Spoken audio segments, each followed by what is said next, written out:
Once upon a time, there was a bed, and on top of the bed, there was a lamp. But some kids broke the lamp. And so, now I am going to make a new lamp. And I think I have an idea what I want it to look like. So it is currently mains operated, and there was just a blank plate put over when the lamp was broken in a temporary fix. And now I'm going to build a new one. So this is what I think I want it to look like. So this looks rubbish, and I don't want to buy a new one because money. So I'm going to make my own. It'll just be a piece of wood because wood doesn't conduct electricity, so it doesn't even matter. So I'm just going to have a nice circular plate because I think that looks very futuristic, and it'll just be a simple bar, and it'll pivot here, and there'll be a lamp on the end, specifically this here, and that'll just mount up as such, and that can be swung back and forward then. So let's get to it. So this is the old electrical plate that was already on the wall, and I want to make a new one out of wood, but in order for it to cover the area, it'll need to be the same size or bigger, but I'm going to go bigger, just slightly, because of inconsistencies in the paint outline. So I first need the diameter. The diameter of this is about 12 centimeters, which means if I want to do a circle, the radius will be 6. So with the radius of 6, I have drawn this circle here, and I can now cut this out, and this will be my new plate. And as you can see, it is bigger.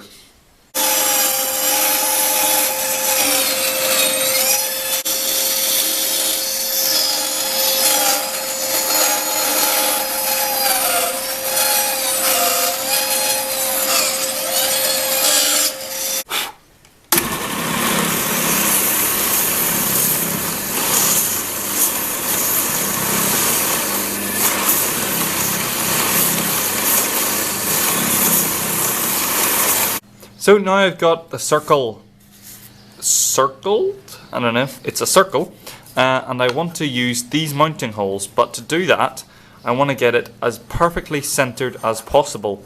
So to do that, I have the center point here, and I'm going to draw an X with 90 degrees apart, and then I'll line up 4 corners, bam in, and then just poke through where I need to mark. So with the plate centered on the cross, I can now hold it down and mark out the holes.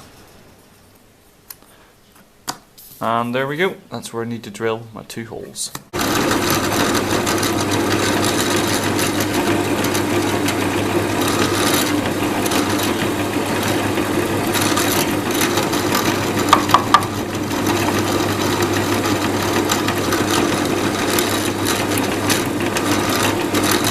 So with the holes drilled and all the lines rubbed out, I can now sand off the edge and get a nice round edge.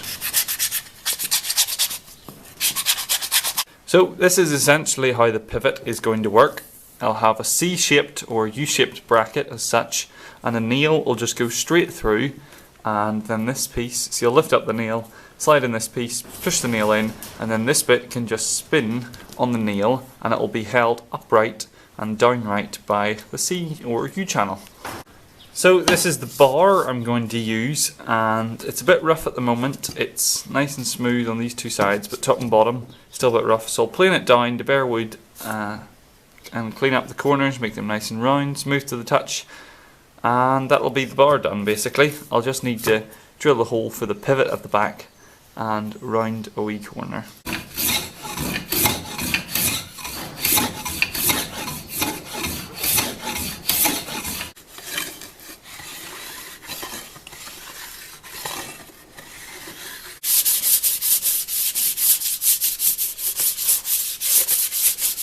So I've made the bar, and now I just need to make the bracket, and I'll measure the bar to see how big the opening has to be. So this is the C channel I've marked out, which is this piece here, and on the top I have a hole here, and that's where the nail, which is going to be the pivot, is going to go. And I'm going to drill that before I cut it out because it's easier handling a big block like this instead of handling this sweet touchy thing.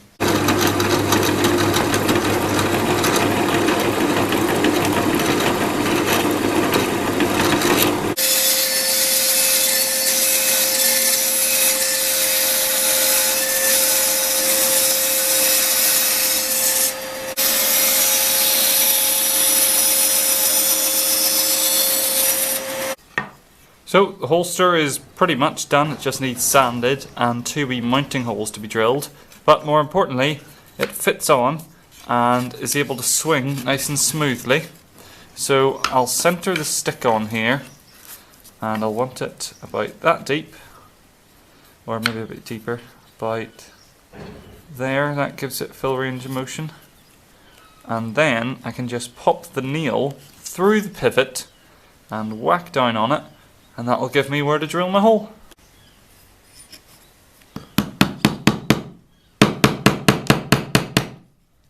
Couldn't find a hammer. Pull that out, and there's my pivot. And with the pin in now, it has a full range of motion of about 180 degrees. Great. So I'll just clean up this block and then I'll drill 2 pilot holes so I can attach it to the circle. So here we go. Let's pop her on and screw her in.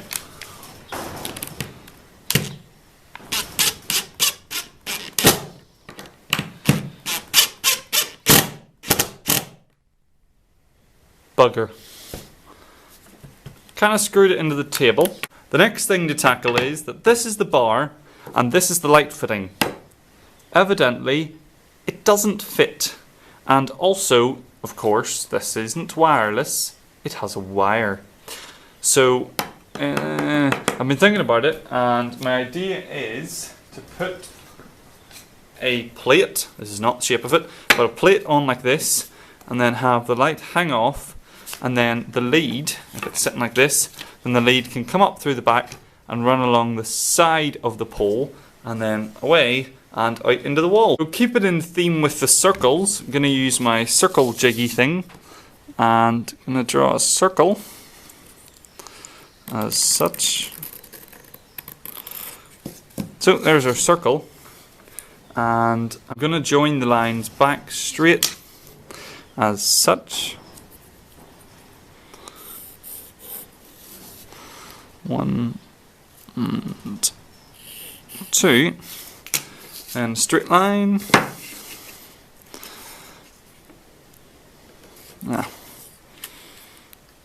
There we go. And now that's the piece I'm going to join the light onto.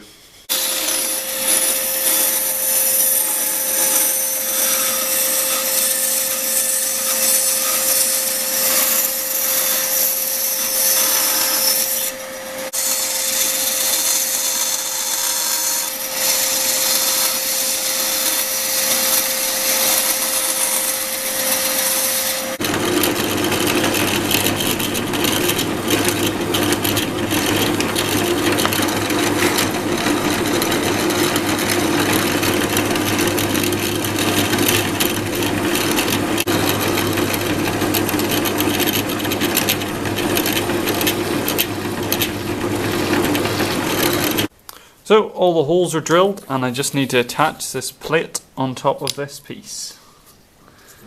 Use these wee tiny screws. See, it's worth keeping every screw. No matter how tiny, they always get used. And with the wee holder piece attached, I can now screw on the normal light fitting piece. It doesn't go the whole way because the screws stick out a bit, but far enough to get a good hold. And then now this piece can be attached to the bar.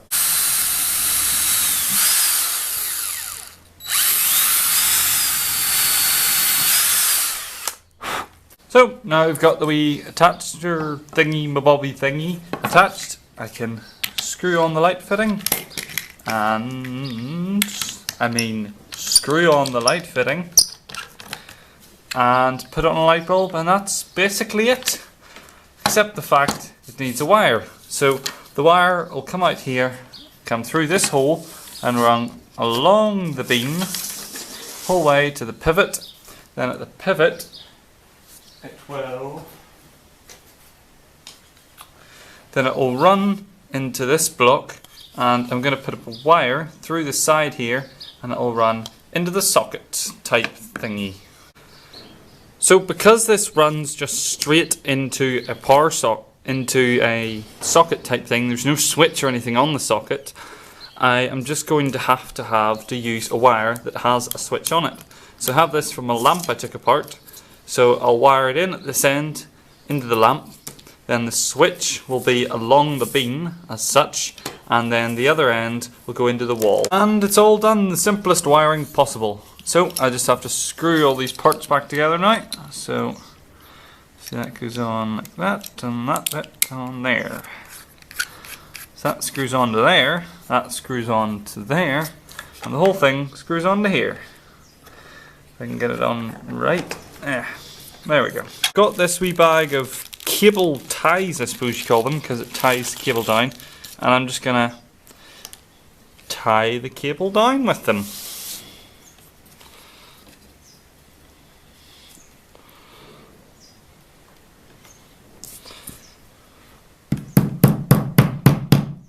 So the cable will be at maximum length when it is fully bent out to this side. So that's how much cable I need, and to run it now in behind, I'm going to drill a hole right down right in there, and it's right beside a screw hole here, so I'll have to be careful. I've just done an oopsie, but I've just figured it out in time. So I had it sitting like this, yep, and the holes are here and here, but I've just remembered that the plate is mounted like this with holes top and bottom, and that means if I took this into the house and installed it, the arm would swing up and down, which is not what I want, because that's not what I want. I need to flip it like this, but the holes are the wrong way. So I actually started drilling the hole here, but I realised I can just flip it over because it's pretty much the same on the back, and these two screw holes will be covered by this. So let's do that now. So crisis averted. I was able to do it. So now the screws are top and bottom instead of left and right. So I went ahead and drilled the hole, and now if I attach the beam, I can pass the cord through the hole. So let's do that. So that's it, looking great now, and I even did it so that this is the top, so you can't see the nail, which is perfect. I do have an excess of cord, about 2 meters in fact, but I'm not going to trim it until I install it because I don't know exactly how much I need. So this is where I'm going to be working, and as you can see here we've got our live, neutral and earth, and there's also paint marks around the edge where the socket is. So that's the main thing I wanted to avoid, which is why the plate I created is bigger than the original socket cover was. But the first thing, which is very, very important, before you work on anything, turn off the electricity. Now this is most important because first of all you don't want to die, and that's about it, because nothing else matters if you're dead. So turn off the electricity and be responsible, don't be stupid. This is our breaker unit, and here we have all the different spots for all the different fuses and different switches for different areas of the house. But right at the end here there's a big mega switch, and that's the most important one. So I'll just flip that and that'll be the electricity off. The easiest way you can check if your power is actually off, it's always important to check, is just testing appliances that you know work. But you can also use a multimeter, such as I have used, and it has told me that the voltage between the two terminals is in fact 0, and so I know it's safe to work. So the first thing I'm going to do is cut my piece of wire to length. So I'll maybe need about this much, I'll say. So I'll cut it about here then. And it's always good to take a wee bit extra, more than you think you need, because you split the wires now and they'll go into the different terminals. So now that I've separated and stripped the wires, I can put them into their corresponding terminals. So this one is live. I'm just going to pull it out and this will give me a bit more room. This one's live, or currently it isn't. And just push it in, nice and easy, and tighten it down.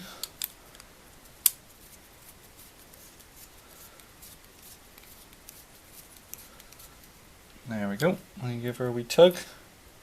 Right, she's in. That's good. And now same for neutral. And you can tighten it down now.